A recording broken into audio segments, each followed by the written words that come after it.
Aku suka susunya hingga tetes terakhir. Aku suka coklatnya hingga tetes terakhir.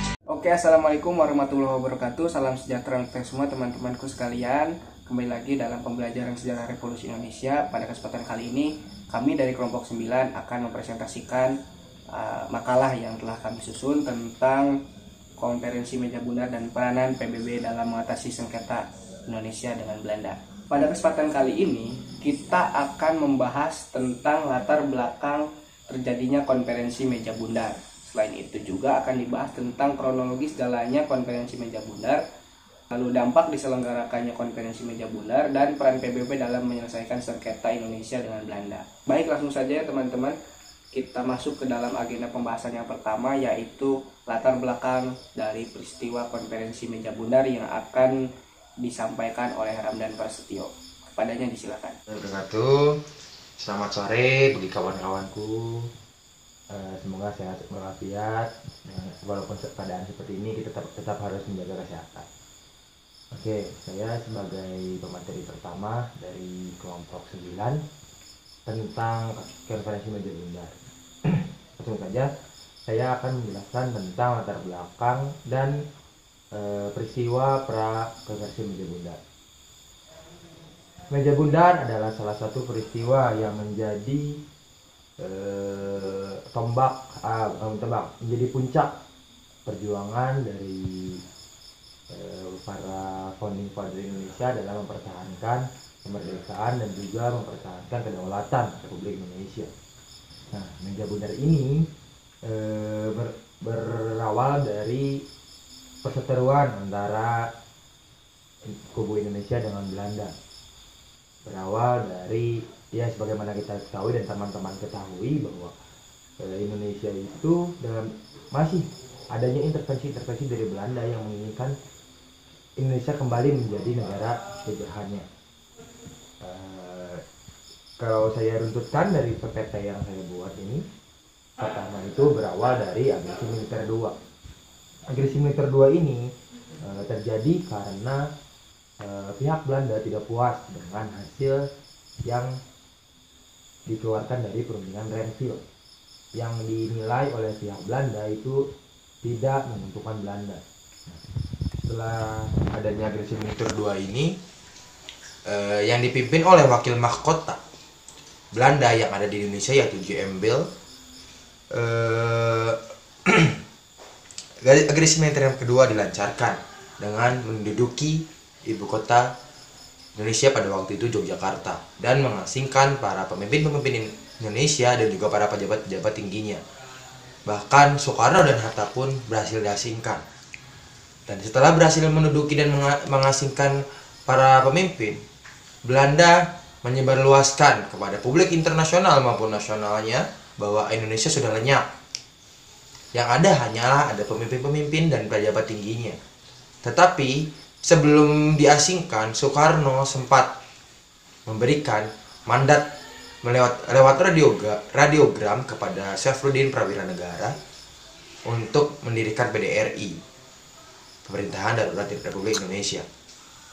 Dan di PDRI ini pun masih terus melakukan hubungan-hubungan internasional bahkan kepada negara-negara lain untuk memunculkan bahwa eksistensi Indonesia masih ada. Nah, setelah semakin tidak harmonis hubungan antara Belanda dan Indonesia, diadakanlah suatu perundingan yang disiasati oleh LBB pada waktu itu, yaitu Liga Bangsa-Bangsa, yang berlandaskan pada resolusi Dewan Keamanan PBB yang pertama, yaitu pada 1 Agustus 1947, yang berisikan tentang menghentikan tindakan-tindakan permusuhan dan menyelesaikan sengketa-sengketa arbitrasi antara Belanda dan Indonesia. Nah, diadakanlah suatu pertemuan ataupun perundingan, yaitu perundingan Rumroyen, yang menghasilkan bahwa Indonesia akan mengeluarkan perintah kepada pengikut bersenjata Republik Indonesia untuk menghentikan perang gerilya, kerjasama mengembalikan perdamaian dan menjaga ketertiban dan keamanan, terus turut serta dalam KMB di Den Haag untuk maksud mempercepat penyerahan kedaulatan. Itu dari Indonesia, baik pun dengan Belanda pun mengeluarkan bahwa menyetujui kembalinya ibu kota RI ke Yogyakarta, menjamin penghentian gerakan-gerakan untuk militer dan membalas semua dan membebaskan tahanan politik, serta menyetujui adanya Republik Indonesia, serta berusaha untuk sungguh-sungguh supaya KMB diadakan sesudah pemerintah Republik Indonesia kembali ke Yogyakarta. Nah, di sini terlihat bahwa dalam perundingan ini menjadi latar belakang terjadinya KMB, karena KMB itu sebagai puncaknya dari suatu permasalahan antara Indonesia dan Belanda. Baik, sekian dari saya. Wassalamualaikum warahmatullahi wabarakatuh. Oke, terima kasih kepada Ramdan Prasetyo yang telah memberikan pemaparan yang jelas terkait latar belakang dari peristiwa konferensi meja bundar ini. Nah, langsung saja kita ke pembahasan yang kedua, yaitu jalannya konferensi meja bundar yang akan disampaikan oleh saya sendiri. Sebelum menyelenggarakan konferensi meja bundar, kedua belah pihak menyelenggarakan perundingan pendahuluan yang dilaksanakan di Jakarta sebanyak 2 kali perundingan, yaitu pada tanggal 20 sampai 22 Juni 1949 serta pada tanggal 1 Juli 1949. Dalam perundingan pertama membahas tentang aspek-aspek teknis terkait pelaksanaan konferensi meja bundar serta tata cara pengembalian pemerintahan RI ke Yogyakarta. Lalu untuk perundingan yang kedua, yaitu pada tanggal 1 Juli 1949, itu membahas tentang gencatan senjata serta persiapan pelaksanaan KMB yang lebih mendalam. Hasil dari perundingan pembukaan tersebut menghasilkan beberapa poin keputusan, di antaranya yaitu tentang tujuan KMB, yaitu mencari kesepakatan bersama dalam menciptakan penyelesaian sengketa antara Indonesia dengan Belanda serta tentang penyerahan kedaulatan Indonesia secara penuh dan permanen. Yang kedua yaitu hasil KMB. Hasil KMB ini adalah hasil yang bersifat mengikat, akan meliputi penyerahan piagam kedaulatan serta menerapkan aturan-aturan dasar tentang Uni Indonesia Belanda. Hasil KMB akan disahkan dalam waktu 6 minggu setelah KMB selesai. Peserta KMB terdiri dari 3 pihak, yaitu Belanda, Indonesia, dan juga BFO atau Bijenkomspor Federal Overlay. Indonesia diketuai oleh Mohatta dengan wakilnya Muhammad Rum, serta ada Aka Pringgodikdo sebagai sekretarisnya. Lalu di pihak Belanda diketuai oleh Marsepen dan wakilnya Sticker, serta Van Rooyen sebagai sekretaris. Unik-unik namanya. Serta di delegasi BFO diketuai oleh Sultan Hamid II dengan wakilnya Anak Agung Gede Agung serta Suparmo sebagai sekretaris. Nah, lalu peserta itu dibagi menjadi beberapa komisi, di antaranya itu Komisi Politik dan Konstitusi yang terdiri dari Van Marsepen dari Belanda, Supomo dari Indonesia, Ide Anak Agung Gede Agung dari BFO. Lalu ada Komisi Ekonomi dan Keuangan, ada Godsen dari Belanda, Insinyur Juanda dari Indonesia, dan Indra Kusuma dari BFO. Lalu Komisi Militer terdiri dari Pokema Andrea dari Belanda, Leimena dari Indonesia, Sultan Hamid II dari BFO. Lalu untuk Komisi Kebudayaan terdiri dari Hindenburg dari Belanda, Ali Sastroamidjojo dari Indonesia, dan Abdul Malik dari BFO. Yang terakhir yaitu Komisi Sosial terdiri dari Jokes dari Belanda, Sujono Hadinoto dari Indonesia, dan Jumhana Wiratmaja dari BFO. Yang terakhir yaitu pokok pembahasannya. Pertama, terkait politik tentang UUDS RIS, aturan tentang bentuk perundangan negara federal, pemilihan umum, dan sebagainya. Terkait ekonomi, membahas tentang utang piutang. Terkait militer, tentang penarikan angkatan perang Belanda. Lalu reorganisasi tentara, dan sebagainya. Tentang kebudayaan, membahas tentang pendidikan. Terkait sosial, membahas tentang masalah kedudukan, status pegawai sipil, dan sebagainya. Hingga karena pembahasan tentang militer serta tentang hal lain, sehingga perundingan pembukaan ini baru dapat diselesaikan pada tanggal 1 Agustus 1949. Padahal tanggal 1 Agustus 1949 itu sudah disetujui sebelumnya adalah waktu konferensi meja bundar. Akhirnya konferensi meja bundar pun diundur. Nah, sementara itu delegasi Indonesia baru berangkat tanggal 7 Agustus 1949, teman-teman. 7 Agustus 1949 ini baru berangkat dari Indonesia. Belum di perjalanan, belum juga ada Muhammad Hatta yang menyambangi India terlebih dahulu karena dia ingin bertemu dengan Nehru sebagai ungkapan terima kasih dia karena Nehru telah membantu Indonesia dalam beberapa hal, termasuk dalam hal diplomasi. Dan baru tiba itu di Bandara Schiphol itu tanggal 11 Agustus 1949. Lalu dari delegasi Indonesia mengajukan untuk pengunduran konferensi meja bundar. Karena apa? Karena mereka ingin merayakan kemerdekaan Indonesia pada tanggal 17 Agustus 1949 bersama dengan delegasi BFO dan warga negara Indonesia di Belanda. Akhirnya pelaksanaan KMB baru diselenggarakan pada tanggal 23 Agustus 1949, teman-teman. Pukul 14.15 itu dibuka. Yang diselenggarakan di Ridderzaal, gedung kesatriaan di Den Haag, Belanda. Tempat tersebut merupakan bekas kastil berbentuk opal warisan abad pertengahan di kawasan Binnenhof, Den Haag. Gedung ini sekarang menjadi tempat upacara kenegaraan. Jadi pembukaan KMB diawali dengan pidato dari masing-masing ketua delegasi serta dari ketua UNCI yaitu Tom Chrisley. Kemudian dibuka oleh Perdana Menteri Belanda sekaligus ketua pelaksana KMB yaitu Willem Drees dengan mengetuk palu tanda KMB dimulai. Selain pembukaan KMB, agenda berikutnya adalah pembentukan komisi pusat dan personalianya yang anggotanya terdiri dari semua ketua delegasi serta seluruh anggota UNCI. Komisi pusat ini membawahi 5 komisi yang tadi saya sebutkan, yaitu Komisi Politik dan Konstitusi, Komisi Militer, Komisi Keuangan dan Ekonomi, Komisi Kebudayaan, dan Komisi Sosial. Ada 3 pembahasan yang paling banyak disoroti karena sangat lama sekali, sangat tarik ulur sekali, yaitu pembahasan tentang utang piutang, masalah UNI serta militernya, dan terakhir itu masalah Irian Barat. Nah, permulaan perundingan KMB di Komisi Politik dan Konstitusi itu terkait masalah Uni Indonesia Belanda. Menurut pihak Belanda, kerjasama Indonesia Belanda itu harus dikepali oleh Ratu Belanda yang disebut sebagai mahkota Uni. Mahkota Uni ini akan digantikan secara turun-temurun, dimulai dengan Ratu Juliana. RI dan BFO menolak usulan tersebut, teman-teman, karena itu artinya Indonesia harus tunduk kepada Belanda. Jikalau seperti itu, harusnya keberadaan mahkota itu hanya sebagai simbol saja gitu. Tidak harus adanya sebuah kekuasaan yang mengikat gitu. Dan juga tidak memiliki fungsi hukum internasional juga gitu.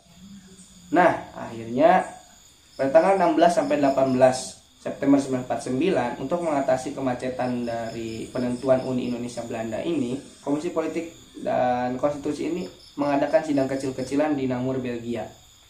Panitia kecil yang terbang ke Belgia itu yaitu Van Rooyen, Muhammad Rum, Anak Agung Gede Agung, dan Merle Kohran dari UNCI sebagai pihak penengah.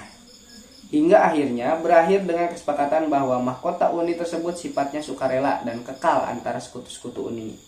Sekurang-kurangnya 2 kali setahun akan diadakan konferensi para menteri, masing-masing peserta Uni akan mengangkat sekretaris jenderal Uni. Nah, itulah keputusan finalnya dari masalah Uni Indonesia Belanda. Sementara itu di Komisi Keuangan dan Ekonomi mengalami jalan buntu pula, teman-teman. Bicara tentang utang piutang itu dilakukan oleh IR Juanda yang ditemani oleh Sumitro Joyo Hadikusumo serta ada Muhatta juga di sana. Dasar dari perundingan tersebut adalah Republik Indonesia harus menanggung utang sebanyak 6,1 miliar gulden. Utang tersebut dibedakan menjadi 2, yaitu utang internal berupa pencetakan uang, lalu pengeluaran surat berharga bank, lalu bon pemerintah sebanyak 3,1 miliar gulden. Lalu utang eksternal itu sebanyak 3 miliar gulden. Nah, singkatnya, pada tanggal 24 Oktober 1949, Indonesia menyetujui bahwa harus mengambil alih utang yang seluruhnya berjumlah 4,3 miliar gulden. Dari utang tersebut dibagi beberapa, yaitu ada 3 miliar gulden utang dalam negeri, 1,29 miliar gulden dari utang luar negeri, dan 420 juta gulden utang kepada negara lain. Ketiga, yaitu tentang sengketa Irian Barat. Delegasi Belanda mengusulkan untuk tidak mengikutsertakan Irian Barat dalam pengakuan kedaulatan nantinya. Sedangkan RI dan BFO bersikukuh dong bahwa wilayah Irian Barat juga harus termasuk ke dalam wilayah Republik Indonesia Serikat. Delegasi Belanda menolak usulan RI dan BPO, bahkan mengancam untuk mengundurkan diri dari pelaksanaan konferensi meja bundar ini.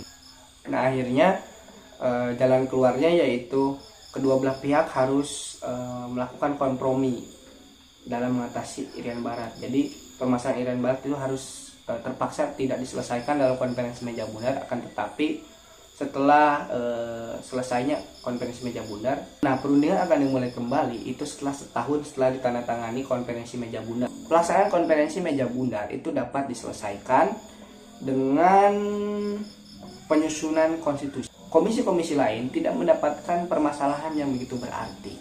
Selain itu juga pada tanggal 29 Oktober 1949 konstitusi RIS sudah selesai disusun. Konstitusi RIS ini ditandatangani oleh 16 orang yang mewakili negara bagian RIS. Nah, secara keseluruhan hasil dari konferensi meja bundar adalah menghasilkan resolusi induk yang terdiri dari 3 persetujuan, yaitu Piagam Penyerahan Kedaulatan, Piagam Uni Indonesia Belanda yang dilampiri semua persetujuan mengenai kerjasama antara pemerintah Belanda dan pemerintah Republik Indonesia Serikat di bidang-bidang tertentu. Persetujuan peralihan yang memuat peraturan-peraturan yang bertalian dengan pergerakan kedaulatan. Setelah diterimanya persetujuan KMB dan terbentuknya negara Republik Indonesia Serikat, Nah, akhirnya pada tanggal 27 Desember 1949 diadakan sebuah upacara penandatanganan naskah penyerahan kedaulatan oleh kedua belah pihak. Pihak Belanda ditandatangani oleh Ratu Juliana dan Perdana Menteri Willem Drees, lalu Menteri Seberang Lautan Mr. Sassen, dan Ketua Delegasi Republik Indonesia Muhammad Hatta, Menteri Seberang Lautan Mr. Sassen, dan Ketua Delegasi Republik Indonesia Serikat yaitu Muhammad Hatta. Nah, itulah rangkaian atau kronologis peristiwa atau kronologis dari jalannya Nah, itulah teman-teman kronologis dari pelaksanaan konferensi meja bundar yang sangat-sangat luar biasa, dramatis sekali, alot sekali sebenarnya. Jadi saya tidak bisa menjelaskan begitu panjang. Nah, panjang sekali sebenarnya karena pelaksanaan konferensi meja bundar ini selama kurang lebih 2,5 bulan lah. Oke teman-teman, selanjutnya kita akan membahas tentang dampak diselenggarakannya konferensi meja bundar yang akan dijelaskan oleh Agam Ripaldi. Kepadanya disilakan. Saya di sini akan meneruskan pembahasan dari Saudara Thomas yang berisikan tentang dampak diselenggarakannya KMB. Dampak dari diselenggarakannya KMB ini untuk menghentikan kerusuhan antara Indonesia dan Belanda yang diresolusi oleh Dewan Keamanan PBB yang disponsori oleh Amerika Serikat. Yang berisikan tentang penghentian perusuhan antara Indonesia dan Belanda untuk membebaskan pemimpin RI yang ditangkap pada tanggal 19 Desember 1948. Lalu pada tanggal 3 Maret 1949, Presiden Soekarno mengadakan pembicaraan dengan penghubung BPO yang menegaskan perlunya kedudukan pemerintahan RI dipulihkan sebagai syarat dilangsungkannya perundingan selaras dengan resolusi Dewan Keamanan PBB. Kemudian keesokan harinya, selesai pertemuan itu, Soekarno membalas undangan Wakil Tinggi Mahkota untuk melakukan penolakan menghadiri KMB itu, dengan kecuali Soekarno meminta syarat yang berisikan itu: yang ke-1 pengembalian kekuasaan Republik Indonesia, yang kedua kedudukan dan kewajiban Komisi PBB untuk Indonesia dalam membantu melaksanakan resolusi PBB tidak terganggu. Oke, terima kasih kepada Saudara Agam yang telah memberikan penjelasan terkait dampak dari diselenggarakannya konferensi meja bundar. Lalu teman-teman, ada pembahasan yang terakhir yaitu peran PBB dalam menyelesaikan sengketa Indonesia dengan Belanda. Ada beberapa peran penting dari Perserikatan Bangsa-Bangsa ini dalam menyelesaikan konflik Indonesia dengan Belanda. Terhitung ada beberapa peran PBB yang sangat-sangat penting di dalam penyelesaian konflik antara Indonesia dan Belanda, yang itu pertama membentuk Komisi Jasa Baik atau Komisi Tiga Negara. Tercapainya persetujuan sebagai pelaksanaan resolusi Dewan Keamanan tanggal 28 Januari 1949, yakni penghentian aksi militer oleh Belanda dan pengembalian para pemimpin RI ke Yogyakarta untuk menghentikan perang gerilya, menetapkan tanggal dan waktu serta syarat untuk mengadakan KMP di Den Haag agar dapat diselenggarakan selekasnya dengan tidak bersyarat. Bekerjasama dalam hal pengembalian perdamaian dan menjaga keamanan dan ketertiban. Itu beberapa jasa besar PBB dalam menyelesaikan sengketa Indonesia dan Belanda.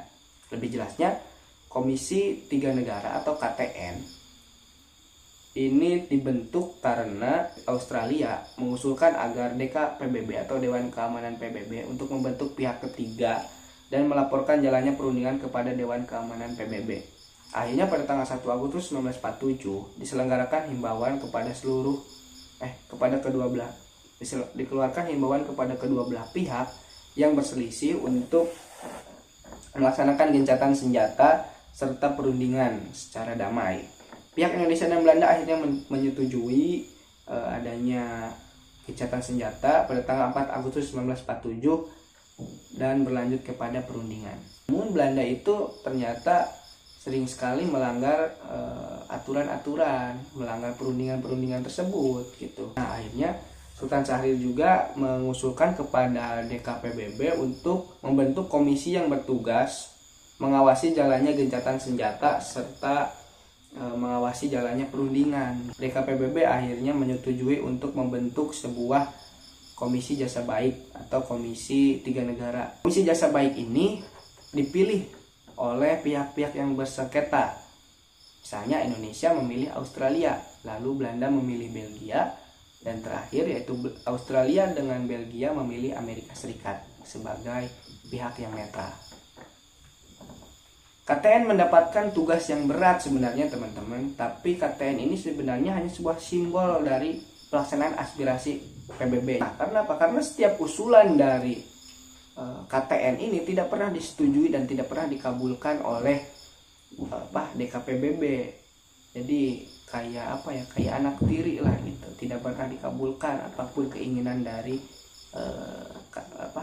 Komisi Tiga Negara ini gitu. Walau dengan segala keterbatasannya, KTN mampu menoreh keberhasilan berkat seorang Frank Graham dari Amerika Serikat yang merupakan wakil ataupun anggota dari KTN tersebut, karena dirinya telah berhasil meyakinkan kedua belah pihak yang telah berselisih agar mampu menyetujui gencatan senjata saat perundingan Renville pada tanggal 17 Januari 1948. Lalu tadi dijelaskan bahwa resolusi DKPBB. Nah, keterlibatan DKPBB dalam upaya penyelesaian konflik Indonesia dan Belanda terlihat ketika DKPBB mengeluarkan resolusi pada 28 Januari 1949 yang berbunyi, pertama, perintah gencatan senjata bagi pihak yang bersengketa, membebaskan tanpa syarat tawanan politik RI, mengembalikan hak-hak politik dan pemerintahan RI ke Yogyakarta, pembentukan RIS dan dilaksanakan penyerahan kedaulatan dari Belanda kepada, lalu menyelenggarakan konferensi inter-Indonesia. Pada tanggal 29 sampai 22 Juli 1949 diadakan konferensi inter-Indonesia. Komisi inter-Indonesia ini menghasilkan beberapa poin penting. Yang pertama, negara Indonesia Serikat disetujui dengan nama Republik Indonesia Serikat berdasarkan demokrasi dan federalisme. RIS akan dikepalai oleh seorang presiden konstitusional dibantu oleh menteri-menteri yang bertanggung jawab kepada Dewan Perwakilan Rakyat. Akan dibentuk dua badan perwakilan, yakni sebuah Dewan Perwakilan Rakyat dan Dewan Perwakilan Negara Bagian. Lalu pemerintah federal sementara akan menerima kedaulatan bukan saja dari pihak negara Belanda, tapi juga dari pihak Indonesia. Itulah pembahasan terkait konferensi meja bundar. Terima kasih bagi teman-teman yang sudah menyimak materi kami. Maaf apabila ada kesalahan. Terima kasih atas segala perhatiannya. Wassalamualaikum warahmatullahi wabarakatuh.